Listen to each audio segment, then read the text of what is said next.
જય શ્રી કૃષ્ણ. ભગવદ્ ગીતાનો પહેલો અધ્યાય અર્જુન વિષાદ યોગ. આ અધ્યાયમાં કુરુક્ષેત્રના યુદ્ધની શરૂઆતનું વર્ણન છે. ધૃતરાષ્ટ્રે સંજયને પૂછ્યું કે યુદ્ધ મેદાનમાં મારા પુત્રો અને પાંડવો શું કરે છે. સંજયે વર્ણન કર્યું કે બંને પક્ષે મહાન યોદ્ધાઓ એકઠા થયા છે. યુદ્ધની ઘોષણા કરવા માટે શંખનાદ થાય છે.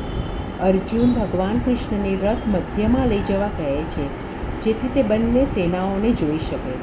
જ્યારે અર્જુને પોતાના સ્વજનો, ગુરુઓ, ભાઈ બંધુઓને યુદ્ધ માટે તૈયાર થઈ જોઈ ત્યારે તેના હૃદયમાં કરુણા જાગી. અર્જુન કહે છે કે પોતાના જ પરિવારજનો, મિત્રોને મારીને જીતેલી રાજ્ય, સત્તા, સંપત્તિ કે સુખનો કોઈ અર્થ નથી. તે કહે છે કે આવા યુદ્ધમાં પાપ થશે અને કુળનો નાશ થવાથી ધર્મનો નાશ થશે. અર્જુન ખૂબ દુઃખી થાય છે. હૃદય દ્રવી જાય છે. હાથમાંથી ગાંડીવ ધનુષ્ય છૂટી જાય છે અને તે યુદ્ધ કરવાની ના પાડે છે.